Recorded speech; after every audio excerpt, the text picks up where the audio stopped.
Hi guys, good evening, good evening. This is something I want to talk about the voice of healing as well, and how it all ties up to, what is going on. Very sad. Yesterday, the United States is once again grappling with shock, grief, and urgent questions after a disturbance incident involving federal immigration enforcement. Right. According to confirmed reports, a woman was shot while seated in her car during an encounter involving the U.S. Immigration Customs Enforcement, commonly known as ICE. The incident has sparked widespread concern, protest, and renewed debate over the use of force, accountability, and the value placed on human life. At this time, the investigations are ongoing. Authorities say details are still being reviewed, and officials have urged the public not to jump to conclusions. But for many Americans, the image is already painfully familiar: a civilian, a vehicle, a weapon discharged, and a life forever altered. Now, this is so sad, but not surprising. You see, times like this were written in the Bible years and years ago. We know, in fact, that spirits are entering this earth. And I don't want to get too, boo-hoo about it, but that is the truth. And I feel that once we understand that we are not just dealing with flesh and blood, but in fact we're dealing with spirits. Hence where mental illness comes from. Many occasions, it's written many times in the Bible, the man who was cutting himself in the cave and no one could stop him, and he was breaking chains and he was just so strong. The evil spirits that jumped into the pigs. There's so many possibilities of how we should deal with spirits. Now, beyond the facts, it does touch an emotional wound, rooted in fear, division, and growing disconnect between power and compassion. For communities already living with anxiety around immigration enforcement, tonight's event has intensified feelings of vulnerability and mistrust. I'll give a brief story of how this relates to me, although it doesn't, because I'm in the UK. I remember going into an establishment, and it was not a very friendly establishment. It was an area that was fully right-wing, and I was doing telesales, and it dawned on me as soon as I walked in that I was not welcome. Now, the crazy thing about it is that I'm not the victim.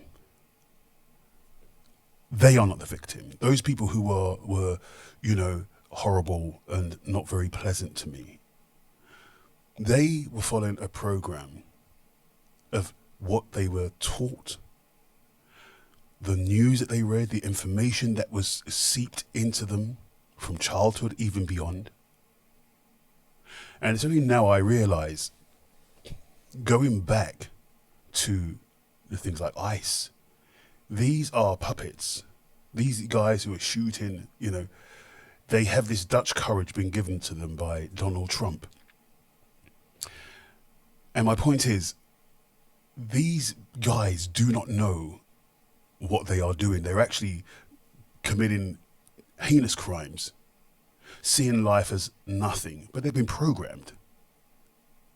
And I think once we start to realize that we are like robots, machines, computers, if you will, following a command, an agenda that's been given to us, that's been force-fed to us.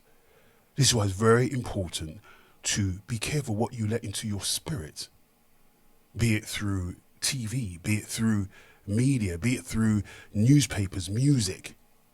It's all a programming. And who's setting the program? That is the question you need to ask.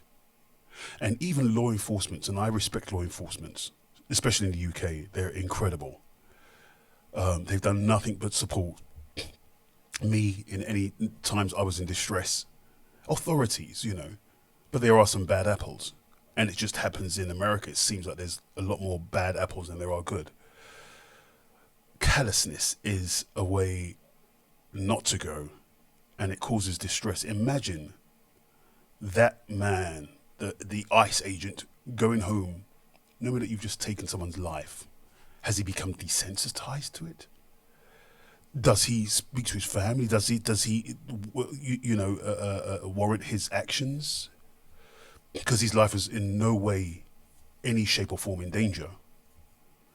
And there were so many scenarios. Could have shot a tire. He wasn't threatened for his life. The person was running. Domestic terrorism. What happened was our ICE officers were out in an enforcement action. They got stuck in the snow because of the adverse weather that is in Minneapolis. They were attempting to push out their vehicle, and a woman attacked them and those surrounding them and attempted to run them over and ram them with her vehicle. An officer of ours acted quickly and defensively shot to protect himself and the people around him. And my understanding is that she was hit and is deceased. Democratic Minneapolis Mayor Jacob Fry, however, furiously denounced this narrative. House than him. Now we see this lady just being shot as she drives away. In fact, sorry. Yeah, and there is a broader conversation. So advocates, faith leaders, and mental health voices are not only calling for justice, but for healing.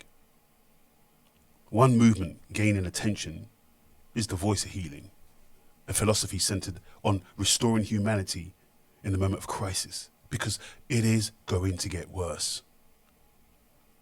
Its message is simple, yet challenging. The true safety cannot exist without empathy.